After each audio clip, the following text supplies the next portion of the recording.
Hi and welcome back to the channel. Thanks very much for joining us today. And in the video today, we're going to be tackling a subject which I think is really powerful from an SEO point of view, and it's something definitely you want to master if you are looking for more traffic and more users and more clicks and effectively more people coming to your site and Google finding you for more keywords. And that subject is topical clusters. We're going to be looking at what topical clusters are, how you apply it on your website, and just how powerful they are in order to get additional traffic from the likes of Google and other search engines. So stick with us and we'll get into it in a minute. And so, as I mentioned at the top of the video, we're going to be talking about topical clusters and what they are and how they are implemented. So the first question, I suppose, is, so what is a topical cluster?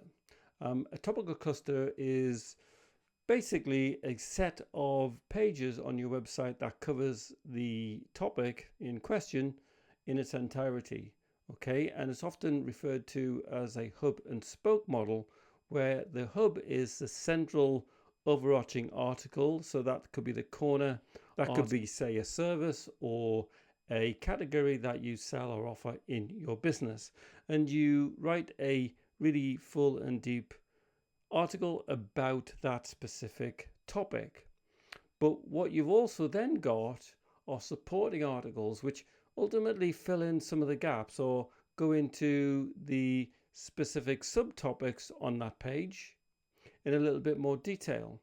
Okay, and so therefore what you do is you get a number of pages which basically cover the topic in its entirety. And what this does is it sends the right signals to Google to say that you are the expert, you've covered this topic in more detail than anybody else. And that gives you topical relevance, gives you topical coverage. Okay, so it's a really powerful thing. And the reason why it's so powerful is because Google work with semantics or semantic type of framework, which means that they look for relationships between words, between things. They've got this concept called the knowledge panel, which ultimately looks for connections between one thing and another. And so therefore, if you cover the main topic, but also supporting subtopics, it will see that you've connected a lot of the dots for them. Okay, so it's basically gives Google the signal to say that you've covered it, and so therefore they'll start trusting you more as a website to rank you for more and more of those articles because you've covered it, the subject in its entirety. So it's a really powerful thing to have at your disposal. So I suppose the question is, why should you care about topical clusters and what can they do for you? Effectively, as I mentioned earlier on, give the right signals to Google to say that you're covering a topic in its entirety, or say that you're a content expert in that particular discipline.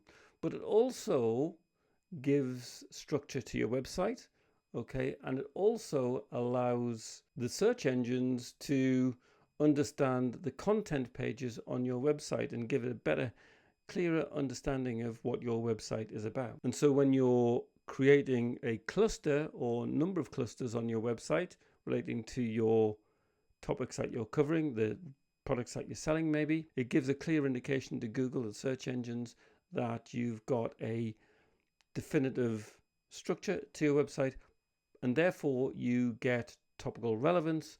You also have better site authority, okay, because more people will be linking to you, and so therefore that grows your authority. It also provides relevance, okay, so if you are more relevant, you're going to be found more. Google is going to trust you more to rank higher for associated keywords related to your central article. Ultimately, this leads to higher rankings, more traffic, and if you get more traffic, as long as you do your conversion optimization right, you're going to get more leads, more inquiries, more engagement.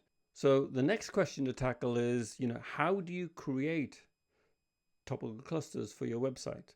And really, it can be summed up in 3 separate steps. First of all, you understand and you identify the central topic that you want to write about. Okay, now there could be several topics that you include in your website, okay? And as I mentioned earlier on, they are often content pages or service pages or category pages or whatever they are. And there could be several of them. There could be one of them, okay? It all depends on the type of business you are and what you offer. But the first point is to identify what those topics are that you want to cover. And then obviously create that content, write about the topic and give an overarching article about that specific topic that you want to write about. And then after that, you have to identify the subtopics. Okay, so what are the supporting things that you want to talk about that come from that central article? Okay, so it could be, additional subtopics that are related, but you don't directly talk about within that main topic, or it could be going into a little bit more detail about a specific subtopic that you've mentioned on the main page, but another article, another blog post, for example, might give the opportunity to go into a little bit more detail about it. And then the third step is to, once you've identified all the subtopics, you then start creating that content.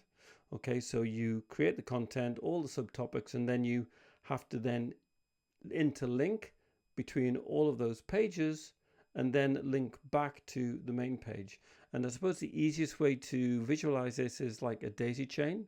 And so every time you create a new article or new subtopic on that main topic, you not only link back to the previous topic, but you also link to the main topic page. Okay, and that will give you a really good structure and allow the bots and the search engines to visit your website and then basically follow the links to give it a really good understanding of what the website is about and indeed what the topic is about. And it gives the signals that you're covering the topic in its entirety. So as an example of this, say for me, for example, I want to write about digital marketing strategies, okay? And that would be a typical thing that, a company like mine would write about, okay? Because we do digital marketing, obviously. So we would write a long, not necessarily a long, but an in-depth article, an overview article about digital marketing strategies, what they are, what they do, how you can do it, use it strategically, the types of things that would be included in that. Okay, but obviously we wouldn't be able to go into detail because it would go on and on and on and on. And to a certain degree, you don't really want to do that. You want it to be digestible by your audience and get a really good flavor of that particular subject without boring them. Okay, and so the way in which you then supplement and support that main article is to do individual articles or blog posts or whatever in the subtopics that are related to that main topic. So that could be content marketing, it could be SEO, it could be email marketing, etc., etc. Okay, so they're all of the content strategies or the digital marketing strategies that you would employ. Okay, and you could then list all of them and go into a little bit more detail about it. Okay, there's also other things that you might want to do and might want to create in order to support that article, but they will be the main things. And then what you would do after that would, once you create each piece of content, you would then link back to the previous piece of content that you created. Okay, so for example, if you did a sub article or a subtopic about, say, email marketing, you would then link back in that article to, say, SEO, which is another subtopic page that you created. Okay, and each one of those pages would then link to the main category page, the main article, the main hub of that digital marketing strategies page, and that would make it that much easier for the bots to come and visit and jump from link to link to link to really understand the topic in its entirety. And so, as you can see, it's a really powerful thing. But what benefits does it give you as a site owner? Well, naturally, it gives more content. Okay, more content ideas. So you're never stuck for content ideas. Secondly, it gives much more of a structure to your website. Okay, so it allows you to almost file relevant topics be under a main topic, okay? And so therefore it just makes sense, and so therefore that benefits user experience. So when a visitor comes, they can see quite clearly what the topic is, and they can easily click the link to go from one topic to another, or one subtopic to another, and get deeper and more information from the content that you're writing.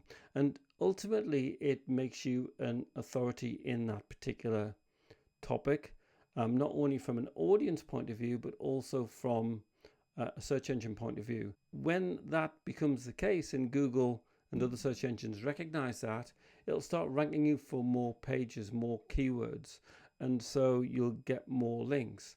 And if you get more links, you start getting more authority. So the power of your domain will start increasing, and you'll get more traffic because of that. And so overall, you've got a virtuous cycle of all these good things happening just by covering the topics in its entirety. One thing I would advise you about when you're doing all of this work is to basically don't be overwhelmed by the whole work, because sometimes it can get a little bit daunting looking at all the subtopics of each one of your main topic pages. But the one thing I would recommend is that you should tackle one topic at a time. Don't start thinking that you have to, if you've got, say, for example, 10 topics that you want to cover on your website.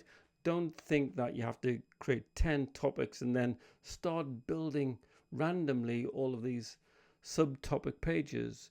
What I would recommend, which would make it easier, is to do all of your topic pages, or the vast majority of your topic pages, and then tackle each topic by itself on its own, one by one. And so maybe a solution would be identify what your main topic is, or your most profitable topic in your company, and tackle that first, and then start developing and creating the content surrounding that main topic.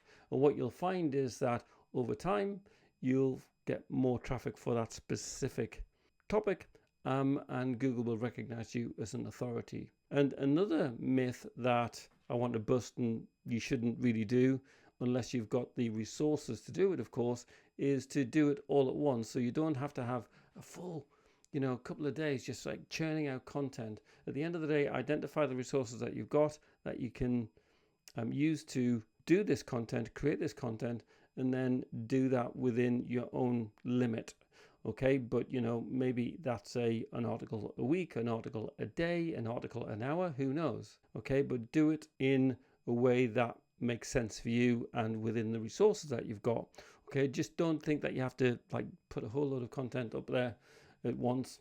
You can do it as slow or as fast as you have got the resources to achieve. Okay, so I hope that's helped. I hope that helps you make sense of topical clusters and how powerful they can be. If you're having difficulty, by all means get in contact with me, and I'll try to help you navigate through that and help you out. Okay, my name is Paul Clark from Black and White Boy SEO. I hope you've enjoyed this. Please give me a like and a subscribe. Really appreciate that. But until next time, we'll speak to you soon.